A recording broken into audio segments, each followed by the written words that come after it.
ma'ahu. Kemudian dalam hadis yang lain bahwa asy-syaikhu fi qaumihi kan nabi wa kan nabi fi ummati.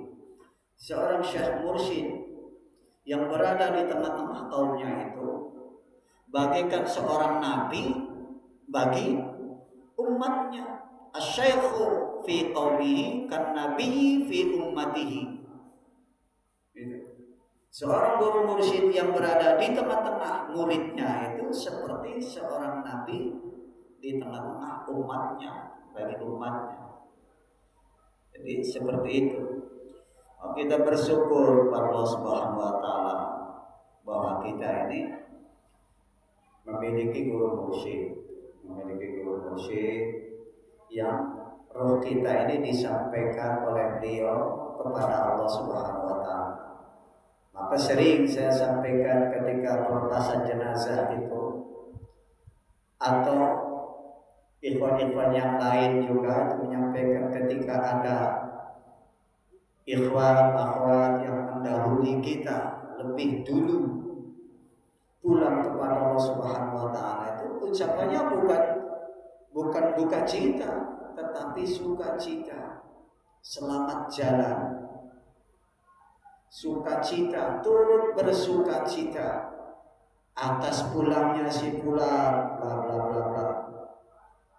Pulang kepada Allah Subhanahu wa taala diantarkan oleh guru mursyid. Nah, itu dasarnya ini, fa innahu yusiluka ilallah in kunta ma'ahu. Diantarkan oleh guru mursyid, disambut oleh arwah suci para ahli silsilah. Di sana senang, yang pulang senang, yang ditinggal senang, semuanya senang. Jadi bukan berduka cita. Walaupun memang secara zahir siapa saja ketika ditinggal oleh siapanya, apakah istrinya, apakah suaminya, apakah orang tuanya, bapaknya, ayah, ibunya, saudaranya, anaknya, dan seterusnya, ditinggal secara zahir ya sedih. Itu manusiawi, itu sedih secara zahir. Tetapi secara batin bergembira, senang. Yang berduka cita itu disampaikan untuk orang yang rohnya tidak bisa pulang kepada Allah Subhanahu wa taala, itu berduka cita. Siapa tuh? Ya orang yang belum mendapatkan talqin zikir. Itu karena masih tingkatnya tingkat syariat, masih insya Allah. Seperti itu. Itu boleh kita sampaikan berduka cita. Kasihan, berduka cita itu kasihan. Kasihan, rohnya bisa sampai apa enggak pada Allah Subhanahu wa taala. Bisa sampai enggak, tahu enggak jalannya menuju Allah Subhanahu wa taala. Jangan-jangan dia berhenti lagi, tanya lagi, berhenti lagi. Yang ditanya siapa? Coba bayangkan seperti itu.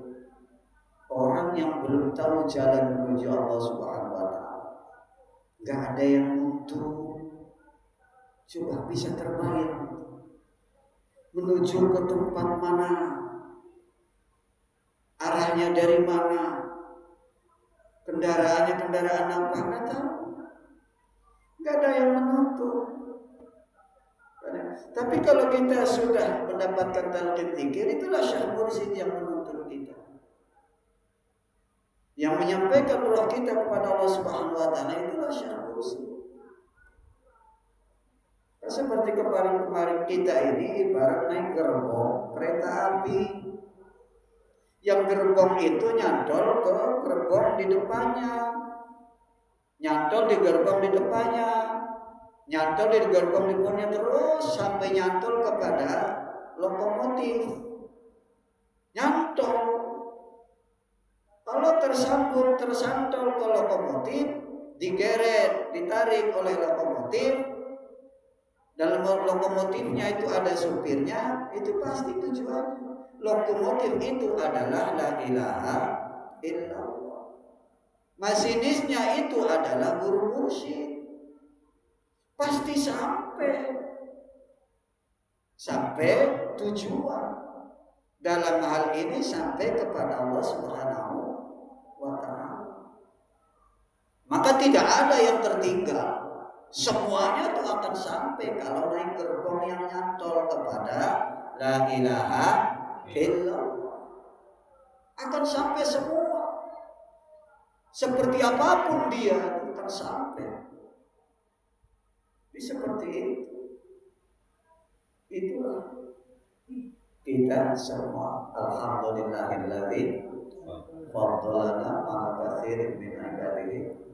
Tetapi sebaliknya, walaupun itu gerbongnya itu indah, mewah, ber-AC, semua makanan apa saja ada di situ, pelayannya pun hebat-hebat, ayu-ayu, cantik-cantik, sopan-sopan, tapi kalau gerbong itu tidak nyantol, lokomotifnya malah berangkat, ia nggak bakal tertarik, nggak bakal sampai.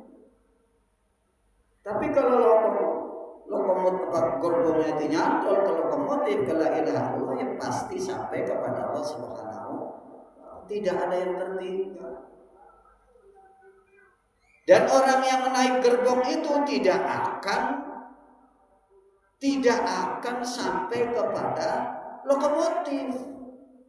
Itu tidak bisa gerbong yang di belakang tuh mengejar lokomotif yang di depan. Maka ada buku yang ditulis oleh seorang murid pengusaha bahasa sahabat dari Bekasi yang judulnya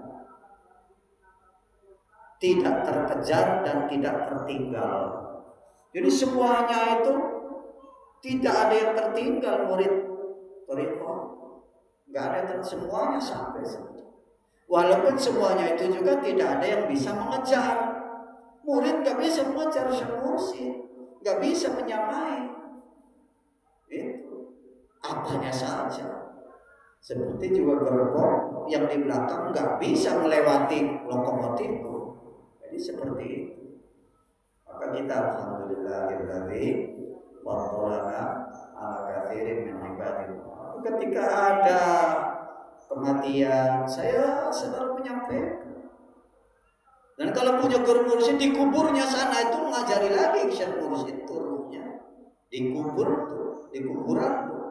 Di kuburnya mayit yang tadinya jadi muridnya. Rohnya syekh mursyid ada di sana. Rohnya Kanjeng Nabi Muhammad SAW ada di sana. Apa itu tugasnya ditugaskan oleh Allah Subhanahu wa taala? Mengajari mayit itu tadi. Apa yang diajarkan lagi ketika di dunianya belajar ma'rifat kepada Allah Subhanahu wa ta'ala. Di kuburnya juga seperti itu.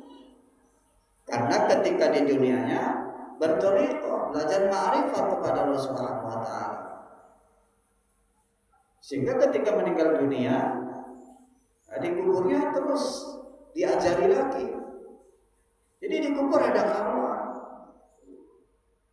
Sampai kapan itu diajari lagi di kuburnya itu ilmu ma'rifat kepada Allah Subhanahu wa taala? Sampai kiamat. Ila yaumil qiyamah. Seperti itu. Fatama min qabri aliman wa arifan. Sehingga bangkit dari kuburnya itu dalam keadaan alim, tahu jalan menuju Allah Subhanahu wa taala. Itu tingkat-tingkat yang sederhana. Maka ketika di sana ada rohnya Kanjeng Nabi Muhammad SAW di kubur itu, ketika di sana ada rohnya Syekh Mursyid, maka malaikat Munkar dan Nakir yang ditugaskan untuk menanyakan marrobuka, siapa nama Tuhanmu, siapa nabimu kepada mayat itu sudah gak bisa masuk ke sana. Karena di sana ada rohnya Kanjeng Nabi Muhammad Sallallahu Alaihi Wasallam. Itu kelebihan, kehebatan, keuntungan daripada kita berthariqah. Berthariqah itu sangat penting sekali, dan itu wajib. Jangankan kita orang bodoh, orang yang setinggi langit ilmunya pun melaut, tetap wajib bertoriko dan wajib punya guru mursyid. Kita tidak ada waktu